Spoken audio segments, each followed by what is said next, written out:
परब्रह्म पूर्ण पुरुषोत्तम कोटि कलानिधि श्री रासेश प्रभु अखिल भूमंडलाचार्य वर्य श्री वल्लभ कुलभूषण श्री गुसाई जी ना पंचम कुमार श्री रघुनाथ जी ना लाल श्री गोपाललाल तथा तेमना कुलदीपक श्री गोपेन्द्रलाल तथा तेमना कुलरत्नमणि श्री जमनेश महाप्रभु जी ना अनिन अने अटंका भक्तोना गुणचरित्रवाळो पुस्तक श्री गुणमाल भक्तमाल मने वांचवानी अने रसपान करावानी आज्ञा आपशो जी। बोलो श्री गोपाल लाल की जय, श्री गोपेन्द्र लाल की जय, श्री जमनेश महाप्रभु की जय, श्री लाल जी महाराज की जय, श्री यमुना महारानी की जय, पंच भगवदियों की जय। वैष्णव छे 25 માં બબીબાઈ। પ્રસંગ શરૂ કરતા પહેલાં પ્રભુશ્રી ગોપેન્દ્રલાલના વચનામૃત છે, એ વચનામૃતમાંથી પ્રભુશ્રીએ ઘણા વચનામૃત પોતાના પોરબંદરમાં કરેલા છે, કિંદરની અંદર, અને તેમાંનું 36મું વચનામૃત જે છે હું લેવા માગું છું। વચનામૃતની અંદર જાની જે છે એમ કહે છે મહારાજને, પ્રભુશ્રી ગોપેન્દ્રજીને પ્રભુ વચનામૃત કરે છે ત્યારે કે આ કર્મકાંડ તો એ કિચડ છે અને પુષ્ટિ માર્ગ પોતે તો વિવિધ કુસુમનો બાગ છે। એટલે કર્મકાંડ આપણે જે કહીએ છીએ 12મું 13મું કે ક્રિયા વિધિ, એ જે વિધિ છે એ બધી વિધિ એ કિચડ છે, અને જ્યારે આપણો જે પુષ્ટિ માર્ગ છે એ તો વિવિધ કુસુમનો એટલે ફૂલનો બાગ છે, અને તેની સોડમ તો રાજ અજબ ગજબની આવવાની। એટલા માટે કિચડમાં કોણ જાય? આ પુષ્ટિ માર્ગના ફૂલોની સુગંધ એવી સોડમ એટલી અજબ ગજબની છે કે તેમાં આપણે રંગાઈ એટલે એમાં જ રંગાયેલા રહીએ। જે પુષ્ટિ પ્રેમ લક્ષણા ભક્તિના માર્ગના દાખલા કરીને રહે તો નિહાલ થઈ જાય। એટલે કે પુષ્ટિ પ્રેમ લક્ષણા ભક્તિને દાખલે એટલે કે પ્રભુએ જે આજ્ઞા કરી છે એ આજ્ઞાના અંદર રહે તો એ જીવ નિહાલ થઈ જાય। ત્યારે પ્રભુ શ્રી ગોપેન્દ્રજી હસીને કહે છે કે જાનું તારી વાત તો એકદમ સાચી છે, તું તો પૂરવનો સંબંધી છે, તમે બધા શ્રી યમુનાજીના નિર્ગુણ યુથના જીવો છો, લલિતાજી વિશાખાજીના શ્રી અંગના સખીગણ છો। એટલે કે લલિતાજી અને વિશાખાજીના શ્રી અંગના સખીગણ એ આપ સર્વે વૈષ્ણવો છો, એવું પ્રભુ શ્રી ગોપેન્દ્રજી કહે છે। એની સાથે ચોખ પાડતા કહે છે કે લલિતાજી તો હરબાઈબા છે અને વિશાખાજી બિહારીદાસ છે। અને ત્યારે પ્રભુ આગળ જતાં કહે છે કે બબીબાઈ તો લલિતાજીના સાત્વિક ભાવનું રાસ વિલાસિનીનું સ્વરૂપ છે। એટલે બબીબાઈ પોતે આવા લલિતાજી વિશાખાજીના જૂથના સ્વરૂપના શ્રી રાસ વિલાસિનીજીનું સ્વરૂપ પોતે છે, અને એવા અનિન અને અટંકા ભગવતીના ગુણચરિત્રવાળું આપણે પ્રસંગ અહીંયા લઈ રહ્યા છીએ। અહીંયા પહેલાં સાખી આપેલી છે પુસ્તકમાં, એ હું લઉં છું। એ હા ગળી ગોપેન્દ્ર ગુણગાન भावत पूर शुभ भारी सुबास बसी शुभ जान प्रीत प्रभु प्रीत प्यारी ब्राजित सेवन भोम अनिश निज जन आवे 14 खेल सलोन पातल सब सुख पावे कीर्तन ही चकतोल बदत बबी जशवास आनंद नवलय तोल प्रसन्न संबंधी पास प्रसन्न संबंधी पास। ભાવાર્થ કરતા કહે છે કે બબીબાઈ પોરબંદર ગામના નિવાસી હતા અને રાણાના ઠકરાણા હતા। શ્રી ગોપેન્દ્રજીના અનિન સેવક હતા અને તેમને માથે શ્રી ગોપેન્દ્રજીના ચરણારવિંદ બિરાજતા હતા। એટલે પોતે બબીબાઈ જે છે એ રાણાના ઠકરાણા છે અને શ્રી ગોપેન્દ્રજીના અનિન અને અટંકા સેવક છે, તેમના માથે પ્રભુ શ્રી ગોપેન્દ્રજીના ચરણારવિંદ બિરાજે છે। એક માસમાં 2 ચતુરાદશી આવે તે બંને દિવસ શ્રી ગોપેન્દ્રજીનો જન્મોત્સવ પોતે મનાવતા અને સર્વે વૈષ્ણવને પ્રસાદ લેવડાવતા. એટલે એમને પણ બહુ ઉત્તમ ટેક છે. શું ટેક છે કે એક પખવાડિયાની અંદર એટલે કે સુદ અને વદ એ બંનેમાં જ્યારે 14 આવે તે બંને 14ના દિવસે પ્રભુ શ્રી ગોપેન્દ્રજીનો જન્મોત્સવ તેઓ મનાવતા અને તેની સાથે સર્વે વૈષ્ણવને પ્રસાદ પણ લેવડાવતા. તેમને સેવ્ય સ્વરૂપ સાનિધ્ય હતા. એટલે પ્રભુશ્રીના ગોપેન્દ્રજીના જે ચરણારવિંદ છે એ સેવ્ય સ્વરૂપ છે ને સાનિધ્ય હતું પ્રભુનું એમને.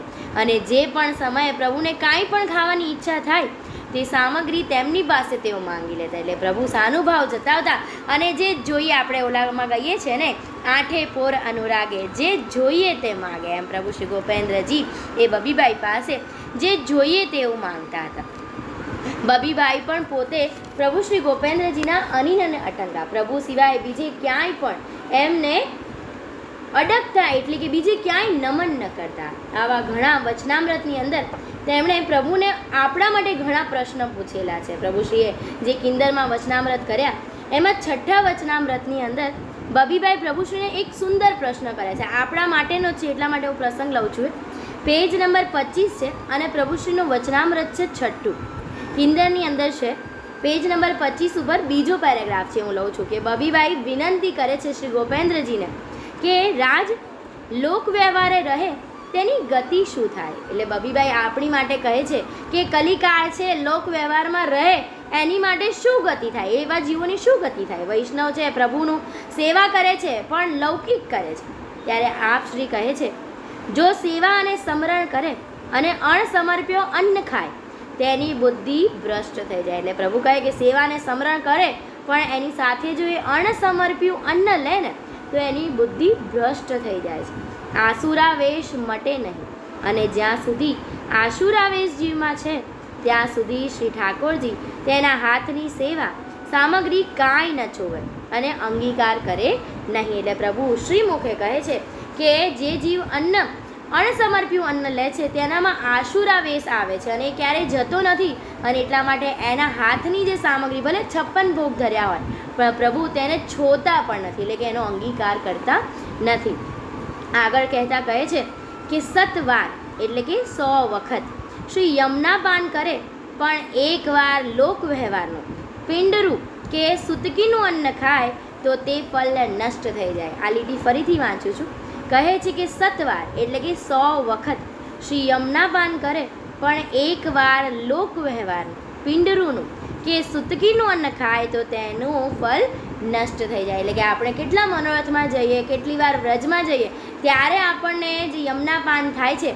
હવે યમુનાજીનું મહાત્મય આપણા પુષ્ટિ માર્ગની અંદર એમાંય આપણા ઘરની અંદર બહુ મહાત્મય બતાવ્યું છે પ્રભુ શ્રી ગોપાલાલ અને ગોપેન્દ્રજીએ બંને કે યમુનાજી પોતે શ્રી ઠાકોરજીનું શ્રમ જલ છે અને તે તો રસથી ભરેલા છે ને રસનું આપણે પાન કરીએ છીએ. એવા 100 યમના પાન જે આપણે મહેનતથી કરીએ છીએ માત્ર એક લૌકિક વ્યવહાર એટલે કે જ્યારે આપણે પિંડળનું ખાઈએ, ક્રિયાક્રમનું ખાઈએ કે પછી સુતગીનું અન્ન ખાઈએ તો એ 100 વખતના યમના પાનનું જે ફળ છે એ બળીને ભસ્મ થઈ જાય એટલે કે એ નષ્ટ થઈ જાય છે. તો આવું કરી શકાય ન કરી શકાય ને. તે બાધકતા ભાવ છે. સેવા અને સમરણ કરે અને અવૈષ્ણવના ઘરનું અન્ન ખાય, જલપાન કરે તેનું ફલ નષ્ટ થઈ જાય. પ્રભુ આગળ કહેતા કહે છે કે સેવા અને સમરણ કરે છે દરરોજ પણ જો અવૈષ્ણવ સાથે વ્યવહાર કરે છે, એના ઘરનું જલપાન કરે છે, એના ઘરનું અન્ન ખાય છે તો પણ તેનું ફલ નષ્ટ થઈ જાય છે. જે સુતગીના હાથનું જલપાન કરે તેની આસુરી બુદ્ધિ થઈ જાય છે. તે દોષ મહાન છે. એટલે કે જેને સૂતક લાગે છે એવા સુતગીના હાથનું જો તમે જલપાન પણ કરો છો તો એ એક મહાન દોષ છે.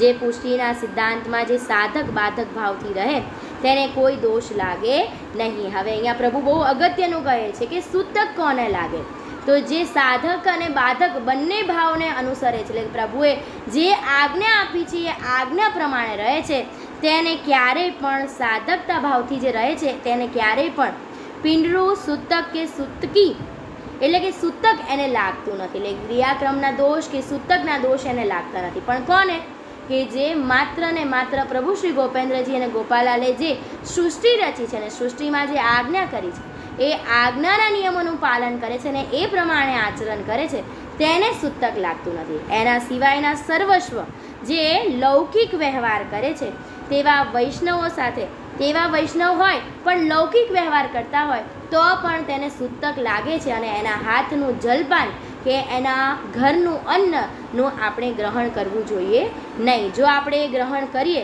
તો આપણા 100 વખતના યમના પાનનું ફલ નષ્ટ થઈ જાય છે.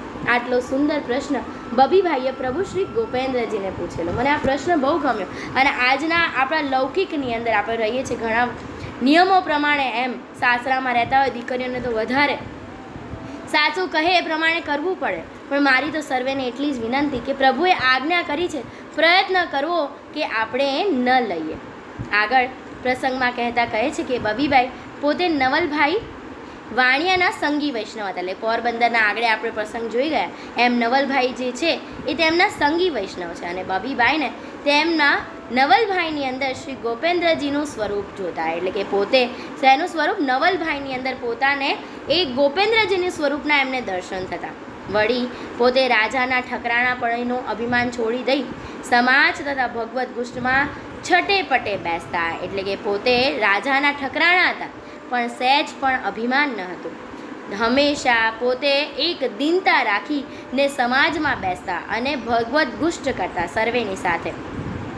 અષ્ટપહર સેવામાં નિર્મગ્ન રહેતા, હંમેશા સેવામાં નિર્મગ્ન પોતે રહેતા આવા બબીભાઈ વૈષ્ણવ હતા. એમને પ્રભુએ વાયક કરીને પણ આપેલું કે પ્રભુ શ્રી ગોપેન્દ્રજીની એમના પણ કૃપા હતી જ, તો એની સાથે સાથે પ્રભુ શ્રી જમનેશ મહાપ્રભુજીની પણ એમના પણ અત્યંત કૃપા હતી.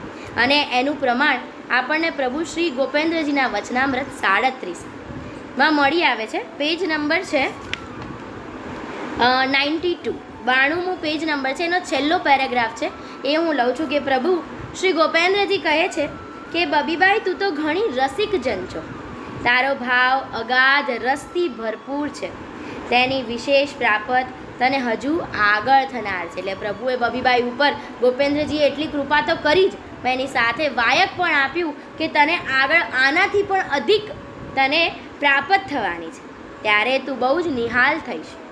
અમારું સ્વરૂપ અમારા છોટા બેટીજીમાં અમો ધરશું અને તે પરદેશ કરશે. એટલે કહે છે કે પ્રભુ તો અંતર્યામી છે, એટલે કહે છે કે અમે જ્યારે શું કરીશું? ધામમાં લીલા વિસ્તારીશું ત્યારે અમારા બેટીજીની અંદર અમારું સ્વરૂપ ધરીશું અને ત્યારે તે પરદેશ કરશે, ત્યારે તેને અંતરંગ સેવા ટહેવલનું સુખ તને મળશે. એટલે કહે છે કે એમની અંતરંગ સેવા ટહેલનું જે સુખ છે એ બબીબાઈને મળશે. તું તો અંતરંગ નિટટ વર્તી બની રહીશ અને અમારા સ્વરૂપનો અનુભવ વિશેષ રૂપે થશે અને તને એ સ્વરૂપ દ્વારા અમારા સ્વરૂપનો અનુભવ વિશેષ થશે. અને એવું હું તને વાયક આપું છું. એમ પ્રભુ શ્રી ગોપેન્દ્રજી વાયક કરે છે. અને જ્યારે પ્રભુ શ્રી જમનેશ મહાપ્રભુજી પોતે પરદેશ કરે છે ત્યારે બબીબાઈને ઘણા જ એમ કહેવાય કે બબીબાઈ ઉપર ખૂબ જ કૃપા વરસાવે છે. હવે આગળ બબીબાઈનો પ્રસંગ છે, વિનોદરાયની સાંખી લઉં છું. સ્નેહી મોએ સંસાર કે ફીક લાગત બેન, नेही मोरो प्रीतम के शीतल लागत नैन, शीतल लागत नैन. એટલે સ્નેહી સંસારના, જે સંસારના દેખાવ ખાતરના જે સ્નેહી છે ને એ મને ફીકા લાગે છે. ફીકત લાગત નૈન, મારા એ નૈનને ફીકા લાગે છે. જ્યારે સ્નેહી મોરે પ્રીતમ કે એટલે મારા પ્રીતમના જે સ્નેહી છે, જે ભગવતી વૈષ્ણવ છે, એ શીતલ લાગત નૈન એટલે મારા નૈનને એ શીતળ લાગે છે. મને એમની પ્રીત ગમે છે. કેમ? કારણ કે એમના હૃદયમાં પ્રભુ હંમેશા ખેલ ખેલે છે અને એમનામાં મને એમની ઝાંખી થાય છે. એવું અહીંયા વિનોદરાય કહે છે. અને મારા પ્રસંગમાં પણ જે બબીબાઈ છે એમને પોતાના સંગી વૈષ્ણવ જે છે નવલભાઈ, એમનામાં એમને શ્રી ગોપેન્દ્રજીના દર્શન થતા. હવે આ જે વિનોદરાયે સાંખી રચી છે ને એ 1719માં પ્રભુ શ્રી ગોપેન્દ્રજી કિંદર એટલે પોરબંદર પધાર્યા અને ત્યારે બબીબાઈએ પ્રશ્ન પૂછેલો કે પ્રભુ મને તમારી વ્રજ ભાષા બહુ મીઠી લાગે છે, તો તમે પછી અહીંયા પ્રજમાં આવ્યા પછી વ્રજ ભાષા કેમ નથી બોલતા? તમે પ્રજ ભાષામાં કેમ બોલો છો? ત્યારે પ્રભુ શ્રી ગોપેન્દ્રજી એમ કહે છે કે મને તો વિનોદરાયની સલોણી વાણી એટલે કે પ્રજની જે ભાષા છે મીઠી લાગે છે, એટલે આજે તો મારે વિનોદરાયની સલોણી વાણી સાંભળવી છે. અને વિનોદરાય તે સમયે પ્રભુ માટે આ સાંખી બોલે છે અને દોહરા બોલે છે. હવે એ જ વચનામૃતની અંદર પ્રભુ શ્રી વાયક પણ કરે છે અને બબીબાઈને કહે છે કે અમે અમારા બેટીજીમાં અમારું સ્વરૂપ જે છે અમે ધરશું અને તેઓ પરદેશ કરશે ત્યારે તેનું સેવા ટહેલનું સુખ મળશે. એટલે કે તને તે વખતે અમારા સ્વરૂપની વધારે અનુભૂતિ થશે. અને પ્રભુ વાયક કરે છે. જેમ દિનેશ મામાએ આગળના વચનામૃત વખતે સમજાવ્યું કે પ્રભુશ્રીએ 1719માં આ વાયક કર્યું અને પ્રભુ શ્રી જમનેશ મહાપ્રભુજીનો જન્મ 1726માં થયો. એટલે પ્રભુ શ્રી ગોપેન્દ્રજીએ 7 વર્ષ પહેલાં બબીબાઈને વાયક કરી અને કહ્યું હતું કે જમનેશ મહાપ્રભુજીમાં અમે અમારું સ્વરૂપ ધરીશું. હવે એવી જ રીતે જેમ ગોપેન્દ્રજીની બબીબાઈ ઉપર કૃપા હતી, એવી જ રીતે જમનેશ મહાપ્રભુજી પણ બબીબાઈ ઉપર બહુ જ કૃપા કરે છે. અને એનો પ્રસંગ છે, આપણે પદ ગાઈએ છીએ ને, ખ્યાલનું પદ છે એ હું લઉં છું. 30 નંબરનું છે. જીવ જમુનેશ પિયા આસુ કરને પ્રીત પરાગી ભરે કશો મન આણિશ માતુ ભરે કશો મન આણિશ માતુ તારે સિર પર રહ્યો છે ગાજી પરાગી કરને પ્રીત પરાગી. હા અમદાવાદમાં સ્વરૂપ દેખાડ્યું હા કેમ રહ્યો છે લાજી. હા જીવ જમુનેશ પિયાસુ કરને પ્રીત પરાગી. એટલે અમદાવાદમાં વાલે સ્વરૂપ દેખાડ્યું અને હાકેમ લાજી રહ્યો. એટલે એનો પ્રસંગ હું અહીંયા લઉં છું. પુસ્તક છે ત્રિસરીમાલ ભવસાગર તરવેકો નૌકા, પેજ નંબર છે 87. ત્યાં પ્રસંગ આપેલો છે, બબીબાઈનો પ્રસંગ છે, એટલે હું આમાં લઉં છું. બીજો જ પેરેગ્રાફ છે.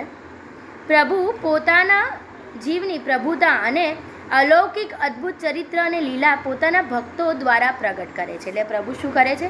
પોતાના અલૌકિક સ્વરૂપ અદ્ભુત ચરિત્ર એ પોતાના ભગવદીઓ દ્વારા પ્રગટ કરે છે અને તેઓ આસુરી જીવોનું મર્દન પણ કરે છે. સંવત 1779માં શ્રી જમનેશ મહાપ્રભુજી અમદાવાદમાં સારંગપુરમાં પોતાની હવેલીમાં બિરાજ્યા હતા. એટલે પરદેશ કર્યો છે જમનેશ મહાપ્રભુજીએ અને અમદાવાદમાં આવ્યા છે. સારંગપુરમાં જે હવેલી છે તેમાં પોતે બિરાજે છે.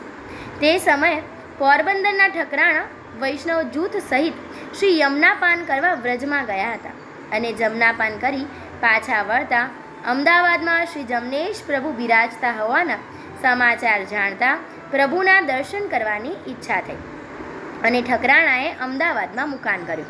એટલે આ જે બબીબાઈ છે પોરબંદરના ઠકરાણા, તેઓ વ્રજમાં યમુનાપાન કરવા ગયેલા અને અમદાવાદ તેઓ ઉતર્યા. હવે તે સમયે એમને જાણ થઈ કે શ્રી જમનેશ મહાપ્રભુજી અહીંયા સારંગપુરમાં બિરાજે છે અને મનમાં થયું કે મારે દર્શન કરવા છે અને એટલા માટે તેઓ અમદાવાદમાં થોડો સમય માટે મુકામ કરે છે.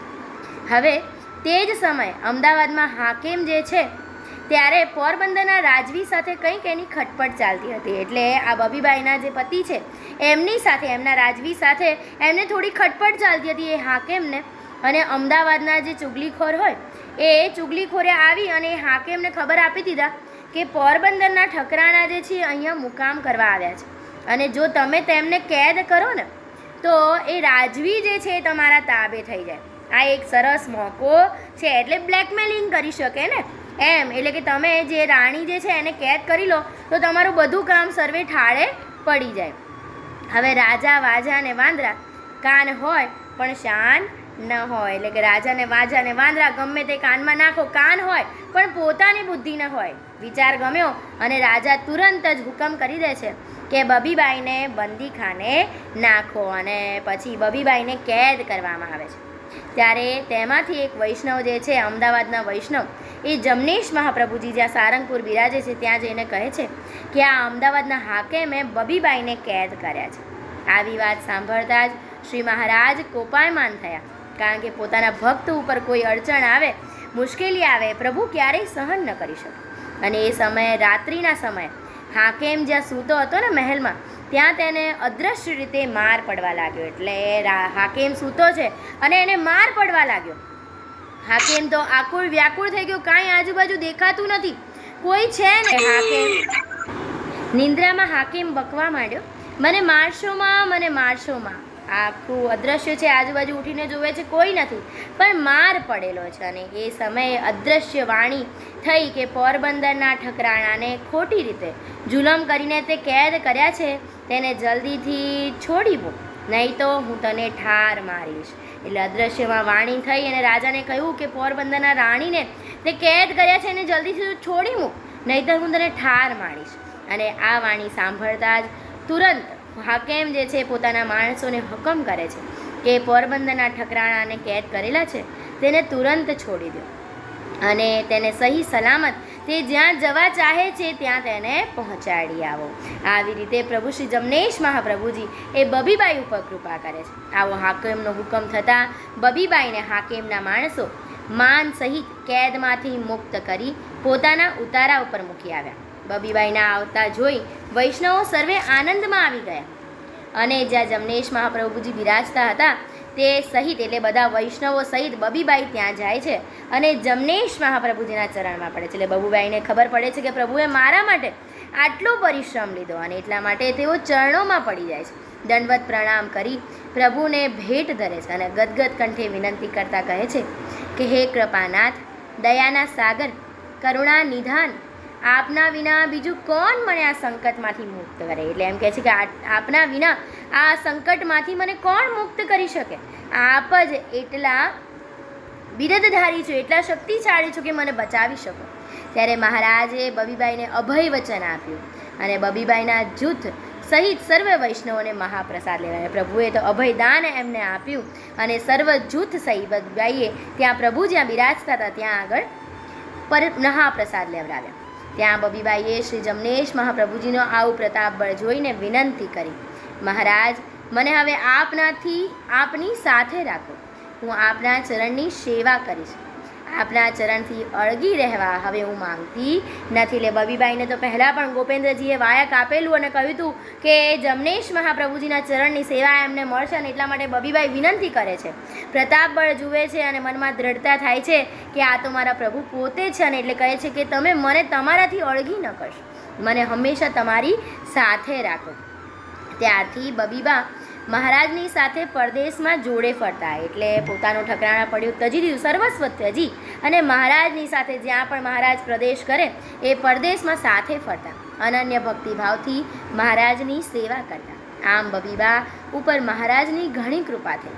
તેથી મહારાજના મનની વાત સઘળી બબીબા જાણતા, હંમેશા મહારાજની સાથે રહેતા અને મહારાજના મનની જે વાત છે એ સઘળી તેઓ જાણતા. બબીબા વચન સિદ્ધ પરમ ભગવદીય હતા. ગમે તેવા સંકટમાં પણ બબીબાએ મહારાજનો આશ્રય છોડ્યો ન હતો. એટલે એવી દ્રઢતા હતી કે ગમે તેટલું સંકટ હોય પણ ક્યારેય પણ પ્રભુનો આશરો એમણે છોડ્યો ન હતો. અને પોતાના રાજસીપણાનું સહેજ પણ અભિમાન નહોતું, દીનતા હતી. કારણ કે આપણા ધર્મના બે જ પાયાના તત્વો છે, એક છે દીનતા અને બીજી છે દ્રઢતા. મને ચૈતાલીબહેને જેમ કહ્યું એ પુસ્તકનું મને ધ્યાન ન હતું. ગુષ્ટ ગુડ રસ ગ્રંથની વાર્તાના પ્રસંગમાં જે છે એ લેવા જઈ રહી છું, પણ એની પહેલાં એને અનુરૂપ ત્રિસરી માલ તરવેકો નૌકા એ પુસ્તક છે, એને અનુરૂપ એક પદ અને એની સમજૂતી આપેલી છે. તે પહેલાં હું એ લઉં છું. પેજ નંબર છે 36. પદ છે કાનડનું 8મું પદ છે. હા ભજ શ્રી ગોપાલ નામ રસય અમૃત, નૌકા બેઠ નવલ નવરંગી.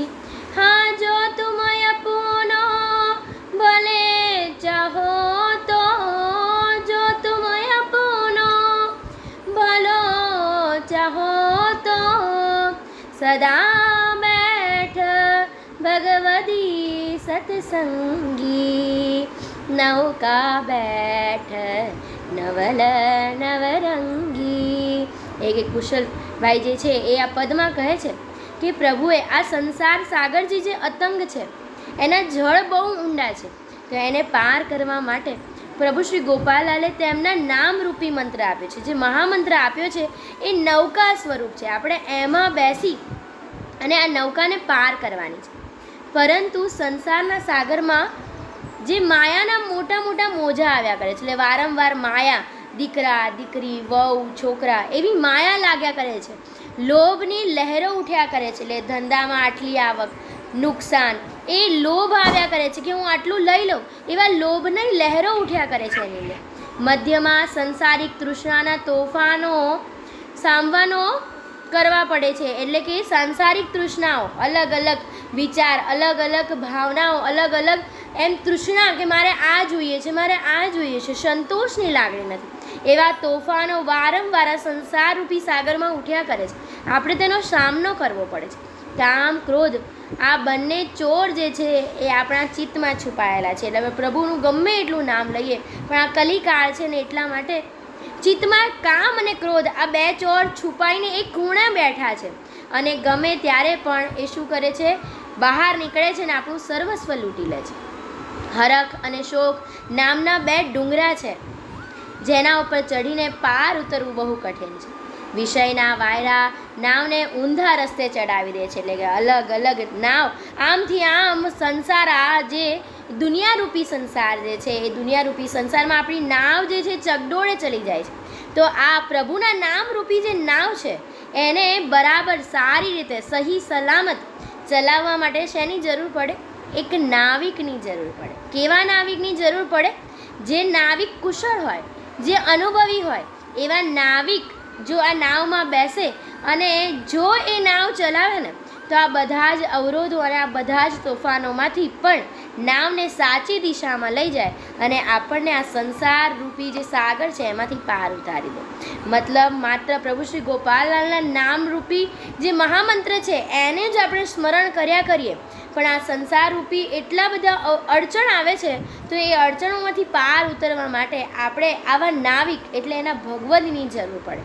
અને એટલે માટે જ કુશળદાસ આ પદમાં કહે છે કે જો તમારે પોતાનો ભવસાગર પાર કરવો હોય ને તો તે નામરૂપી નાવના શ્રી ગોપાલલાલના અનુભવી ભગવદી વૈષ્ણવને નાવિક બનાવવા. એટલે તમારી જે નાવ છે એના નાવિક કોને બનાવવા? જે પ્રભુ શ્રી ગોપાલલાલના અનુભવી ભગવદી સત્સંગી છે એને બતાવવા, એને આપણી નાવમાં બેસાડવા અને આપણે અથવા તો એમની નાવમાં બેસવું, જેથી કરીને નિત્ય સત્સંગ થાય. અને સત્સંગમાં જે સાંભળીએ એની સાથે સાથે સત્સંગની સાથે શું છે તો સત્સંગમાં બેસીએ, જે સાંભળીએ તેના પર વિશ્વાસ રાખીએ કે પ્રભુએ જે લખ્યું છે એના ભગવદી જે કહે છે એ સત્ય છે અને તેને આપણા આચરણમાં ઉતારવાનો પ્રયત્ન કરીએ. ત્યારે આ નાવ જે છે પ્રભુના નામરૂપી આપણને સંસાર પાર કરાવી શકાય. અને બબીબાઈ જે છે એ એવા જ પ્રભુના નાવિક છે, અનુભવી ભગવદી વૈષ્ણવ છે. હવે એના સંગની આ વાત છે. પ્રસંગ છે ગુડ રસ ગ્રંથ, પેજ નંબર છે 65 ના લાસ્ટ પેરેગ્રાફ છે, હું ત્યાંથી કન્ટિન્યુ કરું છું કે બબીબાઈ પોરના જેઠવાના રાણાના ઠકરાણા છે. એટલે કે જેઠવા રાણા છે એમના ઠકરાણા છે બબીબાઈ શ્રી જમનેશ મહાપ્રભુજીના અધિકારી અને શ્રી મહારાજ પાસે હંમેશા રહેતા. એટલે હંમેશા જીવન પર્યંત પ્રભુ જમનેશ મહાપ્રભુજી જ્યાં સુધી આ ભૂતલ ઉપર હતા ત્યાં સુધી એમની સાથે જ રહ્યા, એમની સેવામાં રહ્યા. તે બહુ આવેશીને વચન સિદ્ધ કરતા. મોરબીએ બબીબા પધાર્યા. હવે એક વખતની વાત છે કે મોરબી બબીબા પધાર્યા હતા અને તેમના સામા મોરબીના વૈષ્ણવો ગયા હતા. એટલે કે જ્યારે ભગવદી વૈષ્ણવ પધારે ત્યારે એ વખતે બધા વૈષ્ણવો એમને સામે તેડવા જાય, તો એટલા માટે આ જે મોરબીના વૈષ્ણવો જે છે એ બબીબાઈને પધરાવવા માટે સામે ગયા. હવે તેમાં એક વૈષ્ણવ જે છે તેને રોગ છે. શું રોગ? તો એને રોગ છે કે એના શરીરે ચાંદા પડે છે અને એ ચાંદા મટી જાય છે. એટલે વારે ઘડીએ આમ આખા શરીરે ચાંદીઓ ઉપડે અને પછી થોડો સમય થાય એટલે જાતે ને જાતે મટી જાય. આવો રોગ છે. પણ જ્યારે એ ચાંદીઓ ઉપડે અને જ્યાં સુધી મટે નહીં ત્યાં સુધી એનું દુઃખ એને સહન કરવું પડે. હવે અહીંયા લખે છે કે વૈષ્ણવનું નામ જે આ ભાઈ જે છે એ ભૂલી ગયા છે અને એટલા માટે વૈષ્ણવનું નામ એમણે લખ્યું નથી. હવે તે વૈષ્ણવ જે છે, આ બબીબાઈ બધા વૈષ્ણવ બબીબાઈને પધરાવવા માટે ગયા છે, તો એ બધા વૈષ્ણવોની સાથે આ જે વૈષ્ણવ જે છે જેમને રોગ છે એ પણ સાથે ગયા છે. હવે જ્યારે એ બધા બબીબાઈને પધરાવે જાય છે ત્યારે બબીબાઈની દ્રષ્ટિ જે છે એ આ વૈષ્ણવ ઉપર પડે છે અને શરીર ઉપર જુએ છે કે એને આવો રોગ છે. એટલે બબીબા જે છે એ વૈષ્ણવને કહે છે કે ભાઈ આમ શરીરે શું છે, એમ આ શરીરે કેમ છે, આ કેમ આવું થયું છે? ત્યારે વૈષ્ણવ જવાબ આપે છે કે બા, મારા શરીરે આવો રોગ છે કે ચાંદા પડે છે અને મટી જાય છે. એ રોગ ઘણા ઓસડ કર્યા પણ મટતો નથી. વૈષ્ણવે શું કહ્યું કે એવો રોગ છે મને કે ચાંદા પડે અને મટી જાય છે, એના માટે ઘણી જ દવાઓ કરી પણ એ રોગ મને મટતો નથી. હવે ભગવદી જે હોય ને એ કરુણાવાળા હોય, દીનતાવાળા હોય, અને બબીબાઈ જે છે એ પણ કરુણાવાળા છે. તુરંત દયા આવે છે અને એ સાંભળીને બબીબાઈ કહે છે કે શરીરના લુગડા જે છે કાઢીને ઊભા રહી જાઓ. એ પ્રમાણે વૈષ્ણવે સર્વે લુગડા પહેર્યા તે કાઢી નાખ્યા. એટલે બબીબાઈ એમ કહ્યું કે જે કપડાં પહેરેલા છે તમે એ કપડાં તમે કાઢી નાખો અને સામે ઊભા રહી જાઓ. વૈષ્ણવને જેવું બબીબાઈએ કહ્યું હતું એ પ્રમાણે કર્યું અને કપડાં કાઢી નાખ્યા. બબીબાઈની સુદ્રષ્ટિ વૈષ્ણવના અંગ પર જઈ પડી અને બબીબાઈએ જ્યારે તેમની સુદ્રષ્ટિ એ વૈષ્ણવના અંગ પર કરીને અને એટલે જ તે જ વખતે સર્વ દર્દ મટી ગયો અને જોતાં જ દ્રષ્ટિ પડતાં જ એ વૈષ્ણવનું જે સર્વ દુઃખ હતું, જે આ રોગ હતો, એ તુરંત જ મટી જાય છે. જેમ શરીરની ખોલ ઉતરે તેમ શરીરનો રોગ તુરંત મટી ગયો. એટલે શરીરમાંથી જેમ સાપ પોતાની કાચળી કાઢી નાખે એમ જાણે એમની જે ચાંદાવાળી ચામડી છે એ નીકળી ગઈ છે અને નૂતન દેહ થઈ ગયો છે, એમ આખો રોગ તુરંત જ મટી જાય છે. આપણે પદમાં ગાઈએ છીએ ને, કાફીનું પદ છે 42મું. સેવક સેવો નિસાર સહેલી, સેવક સેવો નિસાર, ભાવે સુભાવે ભગવદી પોખો, નામ નિશ્ચય નિર્ધાર સહેલી, સેવક સેવો નિસાર. એટલે સેવક સેવો એની સાર કરો એમ કહે છે સાહેલી. ભાવે સુભાવે, ભાવથી ભગવદી આવ્યા છે એમને પોખો, નામ નિશ્ચય નિર્ધાર, અને એ એમના નામથી તમને પ્રભુ સુધી પહોંચાડશે. સમાધાન સેવા સુખ સંપત સારનું છે સાર, વૈષ્ણવ વાસ સદા મારો વાલો, વૈષ્ણવ વાસ સદા મારો વાલો, પિયું પણ પાલન હાર સહેલી, સેવક સેવો નિસાર સહેલી, સેવક સેવો નિસાર. એટલે સમાધાન સેવા સુખ સંપન્ન સારનું છે સાર. એટલે સર્વસ્વ સાર જે છે જીવનનો, એ સારનું સાર જો હોય તે ભગવદી જન છે. વૈષ્ણવને મારો વાલો વશ થયેલો છે અને પિયું પણ એની વાતમાં માને છે. એટલે પ્રભુ એના વશમાં છે, ભગવદી જે કહે એ પ્રમાણે થાય છે. અને અહીંયા બબીબાઈ એ અહીંયા કરી બતાવે છે કે જમનેશ મહાપ્રભુજીના અનિલ અને અટંકા વૈષ્ણવ છે અને માત્ર એક સુદ્રષ્ટિ, એ ભગવદીની સુદ્રષ્ટિ આ વૈષ્ણવનો રોગ મટી જાય છે. હવે આ પ્રસંગ દ્વારા જાણવાનું માત્ર એટલું આપણને શીખવા મળે કે આપણે ભગવદીનો સંગ કરવો. જો એ વૈષ્ણવ આ બીજા વૈષ્ણવો સાથે ન ગયા હોત અને ભગવદી જે છે બબીબાઈ એમને ન મળ્યા હોત તો એમને સમાધાન ન મળ્યું હોત, પણ સંગ કોનો? ભગવદીનો.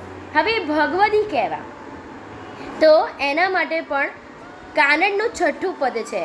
બિહારીદાસ આપણને કહે છે, આપનો જન ભગવદી પદ દીનો, આપનો જન ભગવદી પદ દીનો, શરણ સુદૃઢ કરી સેવક કીનો, પુરયંતર પ્રેમ પાર ખુદીનો, આપનો જન ભગવદી પદ દીનો, હા સદા પ્રસન્ન પ્રફુલ્લિત સે દરસે, પરસ્ય રસિત પરમ આનંદ સુખ લીનો કીર્તન કથા પ્રસંગ કરે તબ હરસ પરસ રસ પાઈ પીનો હા અપનો જન ભગવદી પદ દીનો. એટલે બિહારીદાસ આપણને એવા ભગવતીની પહેચાન કરાવતા કહે છે કે ઠાકોરજીના જે ભગવતી છે, જે પરમ કૃપાપાત્ર ભગવતી છે, એ અનન્ય દ્રઢ આશરાવાળા સેવક છે. તેમના અંતરમાં પ્રભુનો પ્રેમ ભરેલો છે. એટલે છલોછલ પ્રભુના પ્રેમથી એમનું અંતર ભરેલું છે. મનમાં અને પોતાના મુખ પર હંમેશા શું રહે છે? આનંદ, પ્રસન્નતા રહેલી હોય છે. ગુણોનું ચિંતન, પ્રભુના આનંદકંદ, પ્રભુની લીલાના દર્શન અને એમની જ વાતો એ કરતા હોય છે. કંઠમાં તેલ તિલકથી રસબસ દુલરી માળા પહેરે છે અને કપાળમાં છૂટી જુગલ રેખાનું સુગંધીયુક્ત તેલ તિલક કરે છે. આ એમનો દેખાવ છે, પણ એમનો સ્વભાવ કેવો? તો પ્રભુના સેવકો પ્રત્યે આંખોમાં નેહ ભરેલો છે. માત્ર કોના માટે? જે પ્રભુના સેવક છે એના માટે જ આંખોમાં નેહ ભરેલો છે. અને જ્યારે તેમને આવા સુહાગી સેવક મળે છે ને, ત્યારે નયનોથી પરસ્પર સ્નેહ પ્રગટ થાય છે અને હાથમાં હાથ મેળવી જય ગોપાલ કરે છે અને અંગો અંગ ભેટે છે અને પરમ આનંદનું સુખ મેળવે છે. વાણીથી સદા પ્રભુના જ ગુણગાન કરે છે. એમને લૌકિક કોઈ અભિલાષા નથી હોતી. અણસમર્પિત અન્ન નથી લેતા. જગતનું જૂઠણ અને અવૈષ્ણવના હાથનું ખાનપાન કરતા નથી. સત્સંગમાં પોતાના ધર્મના ગ્રંથનું અનુવાદ કરે છે. માત્ર પોતાના ધર્મના, એટલે પ્રભુ શ્રી ગોપાલલાલના પુસ્તકો હોય, એમના જે ગ્રંથો હોય એનું અનુવાદ માત્ર કરે છે. અન્ય માર્ગીનો સંગ કરતા નથી. એમની સાથે ધર્મની ચર્ચા પણ કરતા નથી. અન્ય ધર્મની વાતો પણ સાંભળતા નથી. અને માટે જ તે અનિન અને અટંકા કહેવાય છે. એટલે આપણે સત્સંગ, આ પ્રસંગ દ્વારા ખ્યાલ આવે કે આપણે પ્રભુના સેવકનો સત્સંગ કરવો, પણ એ ભગવતી કેવા હોવા જોઈએ એ ગુણ જોઈ અને પછી એ ભગવતીનો સંગ કરવો. આવા બબીબાઈ પરમ કૃપા પાત્ર, જેમના ઉપર પ્રભુ શ્રી ગોપેન્દ્રલાલ અને શ્રી જમનીશ મહાપ્રભુજી બંનેની અત્યંત કૃપા હતી, એવા બબીબાઈની વાર્તાનો પાર નથી. અહીંયા બબીબાઈનો પ્રસંગ પૂર્ણ થાય છે અને હું મારી વાણીને પણ વિરામ આપું છું. જો મારાથી કોઈ પણ ભૂલચૂક થઈ હોય તો મને દાસના દાસ જાણીને ક્ષમા કરવા વિનંતી. સર્વે વૈષ્ણવોને મારા જય શ્રી ગોપાલ.